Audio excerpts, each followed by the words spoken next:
Everyone, ನಾನು Sushma. Veg wonders ಚಾನಲ್ಗೆ ಸ್ವಾಗತ ಸುಸ್ವಾಗತ.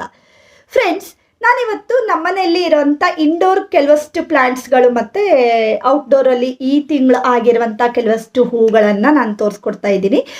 ಮತ್ತು ಇನ್ನು ಮುಂದೆ ಕೂಡ ಇನ್ನೂ ಕೆಲವಷ್ಟು ರೀತಿಯಲ್ಲಿ ನಾವು ಲಿಕ್ವಿಡ್ ಫರ್ಟಿಲೈಸರ್ಸನ್ನು ಮನೆಯಲ್ಲೇ ಹೇಗೆ ರೆಡಿ ಮಾಡ್ಕೊಳ್ಬೋದು ಅಂತ ಕೂಡ ಕೆಲವಷ್ಟು ವಿಡಿಯೋವನ್ನು ಪೋಸ್ಟ್ ಮಾಡ್ತಾ ಇದ್ದೀನಿ. ಮತ್ತೇನಂದರೆ, ಹೂಗಳಿದ್ರೆ ನಮಗೇನೋ ಒಂದು ಖುಷಿ ಅಲ್ವಾ. ಮನೆ ಒಳಗಡೆ ಇದ್ದರೆ ಮತ್ತು ಹೊರಗಡೆ ಇದ್ದರೆ ಎಲ್ಲ ಒಂಥರ ಖುಷಿ ಆಗುತ್ತೆ. ನಾವು ಮನೆ ಒಳಗಡೆ ಗ್ರೀನ್ ಪ್ಲ್ಯಾಂಟ್ಸನ್ನು ಬೆಳೆಸ್ಕೊಳ್ಳೋದ್ರಿಂದ ಪಾಸಿಟಿವ್ ಎನರ್ಜಿ ಜಾಸ್ತಿ ಆಗುತ್ತೆ. ಸೊ ಯಾವ್ಯಾವ ರೀತಿ ಗಿಡಗಳಿವೆ ಅಂತ ತೋರಿಸ್ಕೊಡ್ತಾ ಇದ್ದೀನಿ. ಇದ್ರ ಜೊತೆಗೆ ಆಲ್ರೆಡಿ ನಾನು ತುಂಬ ರೀತಿ ನಮ್ಮನೆ ಗಾರ್ಡನ್ ಟೂರ್ಗಳನ್ನು ಮಾಡಿದ್ದೀನಿ. ಕೆಲವಷ್ಟು ಗಿಡಗಳ ವಿಶೇಷತೆಯನ್ನು ಹೇಳಿದ್ದೀನಿ. ಮತ್ತು ಕೆಲವೊಂದು ಲಿಕ್ವಿಡ್ ಫರ್ಟಿಲೈಸರ್ಸ್ ಕೂಡ ನಾನು ಆಲ್ರೆಡಿ ಹೇಳಿದೆ ಅಲ್ವಾ, ಕೆಲವೊಂದು ವಿಡಿಯೋಗಳನ್ನು ಪೋಸ್ಟ್ ಮಾಡ್ತಾ ಇದ್ದೀನಿ ಇನ್ನು ಮುಂದೆ. ಸೊ ಏನೇನಿದೆ, ಯಾವ್ಯಾವ ಗಿಡಗಳಿವೆ, ಯಾವ್ಯಾವ ಹೂಗಳಿವೆ ಅಂತ ನೋಡ್ಕೊಂಡು ಬರೋಣ. ಸ್ಟಾರ್ಟ್ ಮಾಡೋಣ. ಈಗ ನೋಡಿ, ನಾನು ಕೆಲವಷ್ಟು ಇಂಡೋರ್ ಪ್ಲ್ಯಾಂಟ್ಸ್ಗಳನ್ನು ತೋರಿಸ್ಕೊಡ್ತಾ ಇದ್ದೀನಿ.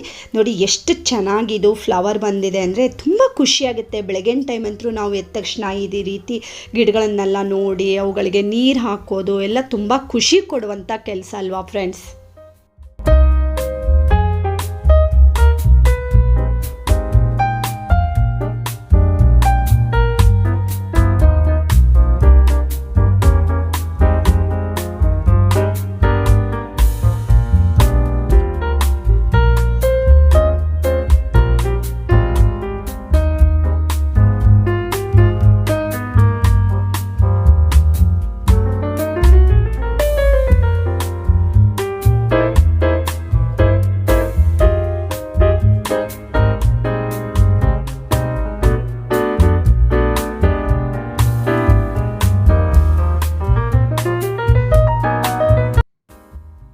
ಈ ಕಡೆಗೆ ನೋಡಿ ಫ್ರೆಂಡ್ಸ್, ನಾನು ಡೈನಿಂಗ್ ಟೇಬಲ್ ಮೇಲೆ ಕೂಡ ಈ ರೀತಿ ಚಿಕ್ಕ ಗ್ರೀನ್ ಪ್ಲ್ಯಾಂಟ್ಸನ್ನು ಇಟ್ಟಿದ್ದೀನಿ.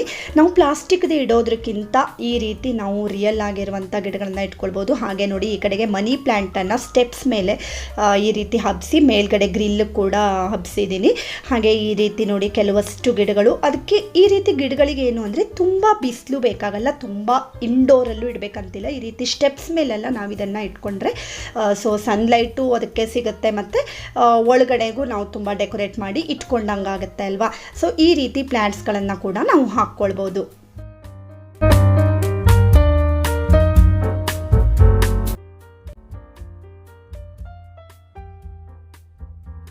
ಮತ್ತು ನೋಡಿ ಫ್ರೆಂಡ್ಸ್, ಈ ಕಡೆಗೆ ಗ್ರಿಲ್ಗಳೇ ಇವೆ. ಸೊ ಸ್ಟೆಪ್ಸ್ ಮೇಲ್ಗಡೆ ಇರೋಂಥ ಗ್ರಿಲ್ಗಳಿಗೆ ನೋಡಿ ಈ ರೀತಿ ನಾವು ಏನು ಲಕ್ಷ್ಮಿ ಪ್ಲಾಂಟ್ಸ್ ಅಂತ ಹೇಳ್ತೀವಿ ಅಲ್ವಾ. ಸೊ ಅದನ್ನು ನಾವು ನೀರಲ್ಲೂ ಬೆಳೆಸ್ಬೋದು ಮತ್ತು ಮಣ್ಣು ಹಾಕಿ ಕೂಡ ಬೆಳೆಸ್ಬೋದು. ಆ ರೀತಿ ಕೂಡ ಈ ಗ್ರಿಲ್ಗಳಿಗೆಲ್ಲ ನಾನು ಹಾಕಿದ್ದೀನಿ. ಹಾಗೆ ನೋಡಿ, ಇದಕ್ಕೂ ಅಷ್ಟೇ ಕೋಕೋಪಿಟ್ ಹಾಕಿ ಇಟ್ಕೊಂಡಿದ್ದೀನಿ ಈ ರೀತಿ ಚಿಕ್ಕ ಗಿಡಗಳನ್ನು. ಸೊ ಅಂದರೆ ಏನು ಗೊತ್ತಾ, ಒಳಗಡೆ ಎಲ್ಲ ನಾವು ಈ ರೀತಿ ಚೆನ್ನಾಗಿ ಗ್ರೀನ್ ಪ್ಲಾಂಟ್ಸನ್ನು ಬೆಳೆಸ್ಕೊಳ್ಳೋದ್ರಿಂದ ನಮಗೆ ಖುಷಿ ಆಗುತ್ತೆ ಮತ್ತು ಪಾಸಿಟಿವ್ ಎನರ್ಜಿ ಜಾಸ್ತಿ ಆಗುತ್ತೆ ನಾವು ಗಿಡಗಳನ್ನು ಬೆಳೆಸ್ಕೊಳ್ಳೋದ್ರಿಂದ.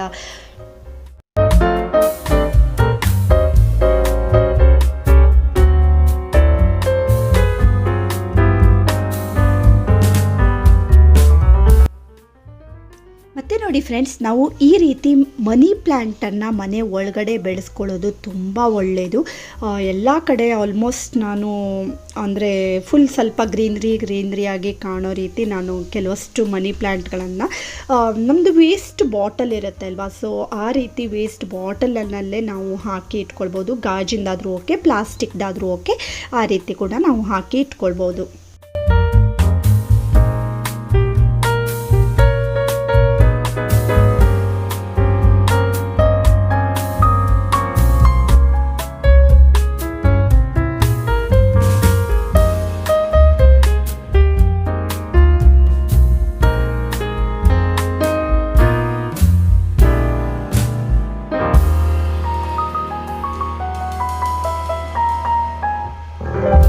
ನೋಡಿ, ಇಂಡೋರ್ ಪ್ಲಾಂಟ್ಸ್ಗಳನ್ನು ನೋಡ್ಕೊಂಡು ಬಂದಾಯ್ತಲ್ವಾ. ಈಗ ನಾವು ಔಟ್ಡೋರ್ ಪ್ಲಾಂಟ್ಸ್ನಲ್ಲಿ ಈ ತಿಂಗಳು ನಮ್ಮನೇಲಿ ಆಗಿರೋಂಥ ಕೆಲವಷ್ಟು ಹೂಗಳನ್ನು ನಾನು ನಿಮಗೆ ತೋರಿಸ್ಕೊಡ್ತಾ ಇದ್ದೀನಿ. ಆಲ್ರೆಡಿ ನಾನು ಗಾರ್ಡನ್ ಟೂರ್ ಅಂತ ಒಂದು ವಿಡಿಯೋವನ್ನು ಹಾಕಿದ್ದೀನಿ. ಇದ್ರ ಜೊತೆಗೆ ನಮ್ಮನೆಯಲ್ಲೇ ಬೆಳೆದಿರೋಂಥ ಕೆಲವಷ್ಟು ತರಕಾರಿಗಳನ್ನು ಕೂಡ ತೋರಿಸ್ಕೊಟ್ಟಿದ್ದೀನಿ. ಟೊಮೆಟೊ, ಚಿಕ್ಕ ಚಿಕ್ಕ ಚೆರಿ ಟೊಮೆಟೊ ಕೂಡ ತುಂಬ ಆಗಿತ್ತು, ಅದರಿಂದ ನಾನು ಗ್ರೇವಿ ಮಾಡೋದು ಹೇಗೆ ಅಂತ ಕೂಡ ನಿಮಗೆ ತೋರಿಸ್ಕೊಟ್ಟಿದ್ದೀನಿ. ಹೀಗೆ ಆಲ್ರೆಡಿ ನಾನು ಕೆಲವಷ್ಟು ತರಕಾರಿಗಳಿಂದ ಹೇಗೆ ಮಾಡಬೇಕು, ಕೆಲವೊಂದು ಗಿಡಗಳನ್ನು ಹೇಗೆ ಬೆಳೆಸಬೇಕು, ಮತ್ತು ನಾವು ಪಾಟನ್ನು ನಾವು ಹೇಗೆ ಫಿಲ್ ಮಾಡ್ಕೊಳ್ಬೇಕು, ಒಂದು ಗಿಡನ ನಾವು ಹಾಕುವಾಗ ಪಾಟ್ಗೆ ಯಾವುದ್ಯಾವುದನ್ನು ಎಷ್ಟು ಹಾಕಬೇಕು ಅಂತ ಕೂಡ ಒಂದು ವಿಡಿಯೋವನ್ನು ನಾನು ಪೋಸ್ಟ್ ಮಾಡಿದ್ದೀನಿ. ಸೊ ಬೇಕು ಅಂದರೆ ನನ್ನ ಚಾನಲ್ನಲ್ಲಿ ಚೆಕ್ ಮಾಡ್ಕೊಳ್ಳಿ, ಡಿಸ್ಕ್ರಿಪ್ಷನ್ನಲ್ಲಿ ಕೂಡ ಲಿಂಕ್ ಇರುತ್ತೆ.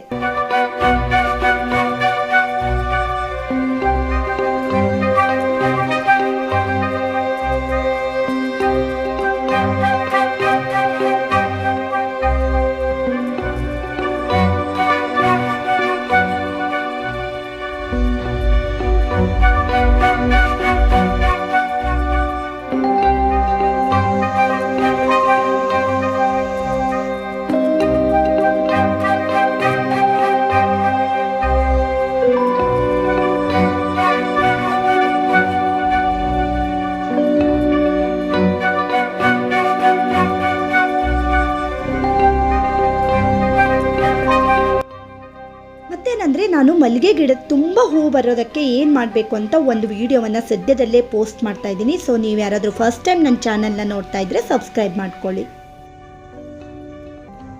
ಮತ್ತು ಫ್ರೆಂಡ್ಸ್, ಆಲ್ರೆಡಿ ನಾನು ಬದನೆ ಗಿಡಕ್ಕೆ ಕಸಿ ಕಟ್ಟುವಂಥ ಒಂದು ವಿಧಾನವನ್ನು ತೋರಿಸ್ಕೊಟ್ಟಿದ್ದೀನಿ. ಎಷ್ಟೊಂದು ಕಾಯಿಗಳಾಗಿದ್ವು ಗೊತ್ತಾ. ಅದೇ ರೀತಿ ನಾವು ಹೈಬಿಸ್ಕಸ್ ಅಂದರೆ ಈ ದಾಸವಾಳ ಗಿಡಕ್ಕೆ ಕೂಡ ಕಸಿನ ಕಟ್ಬೋದು. ಹೇಗೆ ಅಂತ ನಿಮ್ಗೆ ಯಾರಿಗಾದರೂ ಬೇಕು ಅಂತಾದರೆ ಕಮೆಂಟ್ ಬಾಕ್ಸ್ನಲ್ಲಿ ಕಮೆಂಟ್ ಮಾಡಿ. ಖಂಡಿತ ನಾನು ಗ್ರಾಫ್ಟಿಂಗ್ ಅಂದರೆ ದಾಸವಾಳ ಗಿಡಕ್ಕೆ ಕಸಿ ಕಟ್ಟುವ ವಿಧಾನವನ್ನು ತೋರಿಸ್ಕೊಡ್ತೀನಿ. ನೋಡಿ ಫ್ರೆಂಡ್ಸ್, ಒಂದು ಸ್ಯಾಂಪಲನ್ನು ತೋರಿಸ್ಕೊಡ್ತಾ ಇದ್ದೀನಿ. ನಾರ್ಮಲ್ ಆಗಿ ರೆಡ್ ಕಲರ್ ಇರುವಂಥ ದಾಸವಾಳ ಗಿಡಕ್ಕೆ ನಾನು ಈ ಡಾರ್ಕ್ ಪಿಂಕ್ ದಾಸವಾಳನ ಒಂದು ಕಸಿಗೆ ಮಾಡಿದ್ದೆ. ಸೊ ನೋಡಿ, ಒಂದು ಹೆಣೆಗೆ ಎಷ್ಟು ಚೆನ್ನಾಗಿದು ಡಾರ್ಕ್ ಪಿಂಕ್ ಕಲರ್ ಫ್ಲವರ್ ಬಂದಿದೆ. ಇದು ರೆಡ್ ಕಲರ್ ಇರುವಂಥ ದಾಸವಾಳ ಗಿಡಕ್ಕೆ ಪಿಂಕ್ ಕಲರ್ ಫ್ಲವರ್ ಬಂದಿದೆ. ಮತ್ತು ಇದು ನೋಡಿ ಫ್ರೆಂಡ್ಸ್, ಇದು ಬಟನ್ ರೋಸು. ಆ್ಯಕ್ಚುಲಿ ತುಂಬ ಕ್ಯೂಟಾಗಿರುತ್ತೆ. ಇದು ಆರೆಂಜ್ ಕಲರ್ ಮತ್ತು ಪಿಂಕ್ ಕಲರ್ ಇದೆ ನನ್ನ ಹತ್ರ. ಬಟ್ ವೈಟ್ ಕಲರ್ದು ಒಂದು ಕಲೆಕ್ಟ್ ಮಾಡಬೇಕಂತ ಇದೆ, ಬಟ್ ಎಲ್ಲೂ ನನಗೆ ಸಿಕ್ಕಿಲ್ಲ. ಇದು ತುಂಬ ಚೆನ್ನಾಗಾಗುತ್ತೆ ಮತ್ತು ಗಿಡ ತುಂಬ ಹೂ ಬರುತ್ತೆ. ಈ ರೋಸು ತುಂಬ ಚೆನ್ನಾಗಿ ಕಾಣಿಸುತ್ತೆ.